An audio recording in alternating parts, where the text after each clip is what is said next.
One day, one of the wisest men of ancient China, one of the two biggest philosophers in China's history, called Lao Tzu, got tired of society. He thought that the more society would get caught up on social constructs and complicate day-to-day life, the more we got far away from the original state of the human being. So, bro, he was tired, he was done. He mounted on his ox and said, bro, I'm going out by. He headed to the horizon and headed west. He probably took a long ass time to arrive at the very border. But what happened is, right as he was about to leave, a guard, the guard of the border, recognized him. And he was like, oh my god, Lotzi, is that you? Can you give me an autograph? He's like, nah, bro, I'm done with you. I'm going out. I was like, why? Like, where are you going? He said, I'm going to die in nature, y'all are stupid. The guy was like, no, Lotzi, please don't go. And he's like, bye. He was setting his foot outside when the guard said, wait. And Lao Tzu turned around. Before you go, can you at least please write down all of your wisdom so that we don't lose any of it? And like, alright, fair enough. And Lao Tzu, in his last effort to save what he conceived to be a decaying China, he wrote down all that he knew. He probably had to spend the night there, like it was a book of 5,000 characters, Chinese characters, 81 chapters, and he finally gave the book to the guy that has been known as Keeper of the Pass, and he was like, oh my god, can you sign it? And was like, no, and he headed out, and Lao Tzu was never heard of again. He went to die in nature. That book is right here. This is the Tao Te Ching, also written as Tao Te Ching by some really nice British fellows from the 19th century. No, 20th? I don't know. Bro, you know what? I'm sitting down. I need to make like 12 of these videos, so I might as well get comfortable. Now we are talking, bro. Let me get that book. So this is probably the most important text about Taoism, which is one of the three like biggest religions of China, along with like Confucianism and Buddhism, that are at the same time philosophies and religions, because they give us an insight on like how to see the world and how to behave, but it is also like very practical, you know, so that's why they end up falling in the category of religion and philosophy, because they are very practical, and then there can be kinds of like rituals to implement them, to internalize these teachings. And what Taoism preaches is for us to deconstruct as far as we can, like deconstruct, for us to arrive at an original state of bliss, you know, of stillness, and most of all of non-action. Because during that time, China was in a very unstable and dangerous, it was like very dangerous for the average civilian, because there were all these wars breaking out, maybe there was shortage of food, there were people robbing. So how can we arrive to this state, you know, of practicing non-action, of using words hesitantly, you know, not using words lightly, acting virtuously? It is by getting our nature in line with the Tao. The Tao is the nature of the universe. So it's not a god in the natural sense, you know. The Tao is not like a conscious acting, uh, creating being. It's just kind of everything, you know. It's the natural process of existence, you know. It's like the order of the universe, of nature, the way things happen, you know. And that we, like when we are born, we are in accordance with the Tao because we are pure, like animals, you know. Birds or fish, like they don't have any malice, right? Because they are born and they are naturally in accordance with the Tao. And what Lao Tzu said is that we should strive to come back to that state, right? To deconstruct, come back to a more natural state of the human being, right? And that when we are in that state, everything falls in its place. The sage has no mind of their own. They take as their own the mind of the people. Those who are those who are good, I treat as good. Those who are not good, I also treat as good. In so doing, I gain in goodness. Those who are good faith, Those who are of good faith, I have faith in. Those who are lacking in good faith, I also have faith in. In so doing, I gain in good faith. Let me give you this anecdote that happened like a few weeks ago. I was going to the library with my bike, and there was like this roundabout. The lights were closed, so I couldn't cross, right? I was like in the bike lane waiting for the lights to open. And there I hear like some beeping behind me. And it turns out that it's one of those bikes that you can rent. And I think that someone was using it while not paying, or that like something was wrong, right? And I was just like chilling, and this kid pulls up to my side and says, hey bro,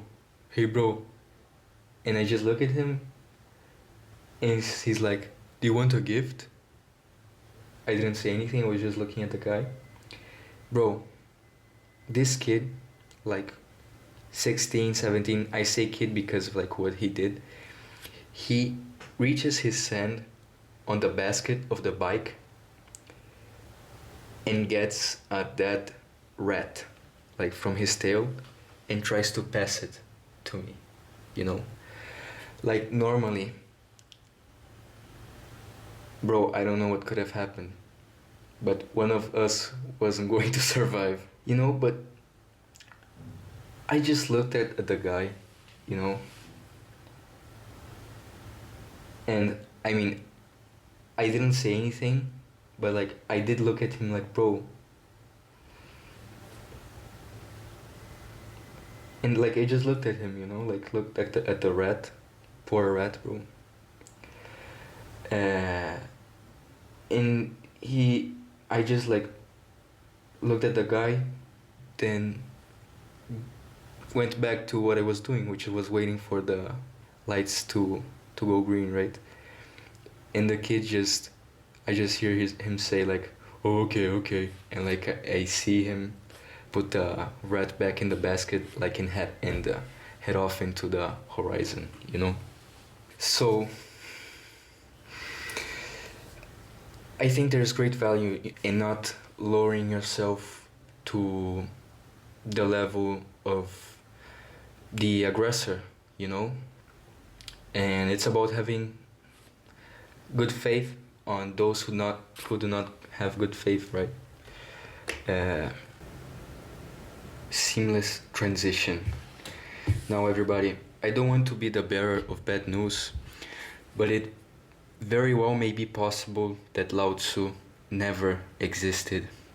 As a matter of fact, Lao Tzu literally means old master. And so who wrote the Tao Te Ching? Academics believe that actually it is a collection of writings that spans throughout that spanned throughout like centuries, you know. But in a certain sense, I mean, of course, the story is nice and everything, and the character is nice, but at the same time, Lao Tzu does exist, you know. He became this mythological, like almost legendary figure, the father of Taoism, right? If I say Taoism or Taoism interchangeably, it's the same thing as Tao Te Ching or Tao Te Ching. It's two different systems of translating of writing the Chinese characters in the letters that we use. The oldest artifacts we have of the Tao Te Ching dates back to like the 4th century BC, and they're like written in bamboo slates, you know. And there is debate on like the order and of if there are phrases that ended up slipping, and sometimes the Tao Te Ching can be very confusing because it contradicts itself, you know, and maybe there are phrases that don't belong in one chapter when in reality the beginning of the chapter was supposed to be in the last one, and the rest is, I mean, it's very difficult, right? Also because the Tao Te Ching is written in a very difficult manner.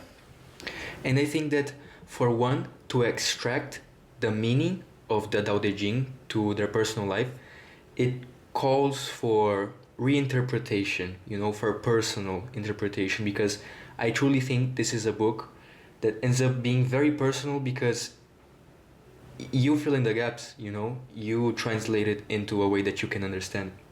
And actually, one of my favorite passages is one of the passages that are more straightforward. I'm gonna read them to you. Your name or your person? Which is dearer? Your person or your goods? Which is worth more? Gain or loss? Which is a greater bane? That is why excessive meanness is sure to lead to great expense. Too much store is sure to end in immense loss. Know contentment, and you will suffer no disgrace. Know when to stop, and you will meet with no danger. You can then endure. Damn, this is real shit, bro. They were spitting facts like 400 years before Christ in China, you know. Makes you think. Makes you think. So, I hope I can like transmit why Taoism is such an interesting philosophy and religion, because it is so rich, like with ancient wisdom, you know, what those guys, because you had to imagine yourself like in their position, right? They're living like 400 years before Christ in a period of crisis, you know, of different states, different regions fighting against each other. And the Tao Te Ching is the ancient Chinese toolkit for survival, you know. And I think they were much nearer to what they mean by the original state of the human being, you know, which they compare like as a baby. They say, when you concentrate your breath, can you become as soft as a baby? And like it makes you think, right? Because when they were talking about returning to the real truth, the way, the Tao, getting closer to nature, right? As I interpret it, I remembered about like those tribes, you know, those small communities that are like isolated from the world. They are like in nature and stuff. And I think that all of the times I've heard about someone, an outsider coming into that community, the type of community, they say that they are like so full of joy, you know, that they live such a simple life. They are always laughing about some stupid shit, helping each other, you know, a sense of community. And that is a super strong point in the Tao Te Ching, is that remove the laws and there will be no criminals, you know. Remove what is desirable from sight and people will not steal it. And also, the Tao Te Ching has a strong stance against violence, that even when you win a war, you shouldn't celebrate it, because that would be to celebrate the killing of men, and that even if you are victorious in war, uh, you had to resort to arms because it was your arms, as in weapons, because it was literally your last resource. You should do it with sorrow, and that it is the person that holds the weapon with sorrow for having to use it that will win. I'm sorry if there was background noise and if I was this close from the camera. I'm just stupid, alright? Now, finishing off. The Tao Te Ching is an anthology, a collection of writings, Chinese writings from the 4th century before Christ onwards, and it talks about Tao, the way, which is the pattern of nature and is like the organic order of the universe, and that for a human being to be at peace, one must be in accordance with the Tao. And the Tao is, they describe it as incomprehensible, even giving it a name, of course, does not make it justice. It is something that can be felt with silence, silence, mental silence, and that is why it is also a religion, because there are these practices, meditations that can be implemented to increase one's presence with the Tao. And I truly think it's a beautiful philosophy. And the Tao Te Ching is an interesting book to read because you don't read it like one page after the other, right? You read one chapter at a time because you need to first understand it and then like process it, And it is like a very meditative process reading the Tao Te Ching because there are these phrases that keep repeating themselves. They keep appearing in the same way, or maybe with just like a few words exchanged, that at chapter after chapter they keep appearing, And before closing this video, I wanted to read the very last chapter of the Tao Te Ching. Spoilers ahead. Truthful words are not necessarily beautiful. Beautiful words are not necessarily truthful. Good words are not necessarily persuasive. Persuasive words are not necessarily good. They who know has no wide learning. They who have wide learning do not know. The sage does not hoard. Having bestowed all they have on others, they have yet more. Having given all they have to others, they are richer still. The way of heaven benefits and does not harm. The way of the sage is bountiful and does not contend. That is the ending of the Tao Te Ching. So what I did was I grabbed all of these phrases that kept repeating themselves because to me they seemed like the thesis of the Tao Te Ching, and I made it's not a poem because it does not rhyme, but I made a little poem with all of the phrases that keep repeating themselves in the Tao Te Ching, and I truly do think it represents like the core of the text. And yes, I did that, and I wanna read that to you before closing the video. The myriad creatures rise from it, yet it claims no authority. It gives them life, yet claims no possession. It benefits them, yet exacts no gratitude. It is the steward, yet exercises no authority. It accomplishes its task, yet lays claim to no merit. It is because it claims to no merit that its merit never deserts it. Thus, the way gives them life and rears them. brings them up and nurses them, brings them to fruition and maturity, feeds and shelters them.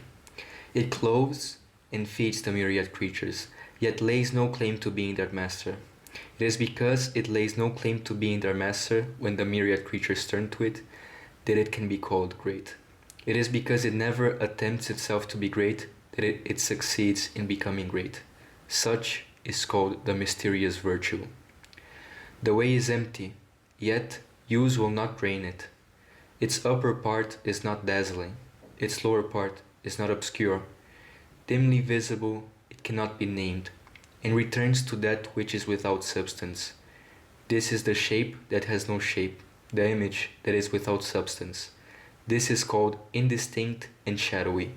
Go up to it, and you will not see its head. Follow behind it, and you will not see its rear. Block the openings, shut the doors, blunt the sharpness, untangle the knots, soften the glare. Let your wheel move only along old ruts. They do not show themselves, and so are conspicuous. They do not consider themselves right, and so are illustrious. They do not brag, and so have merits. They do not boast, and so endure. Is it not because the sage is without thought of self that they are able to accomplish their private ends?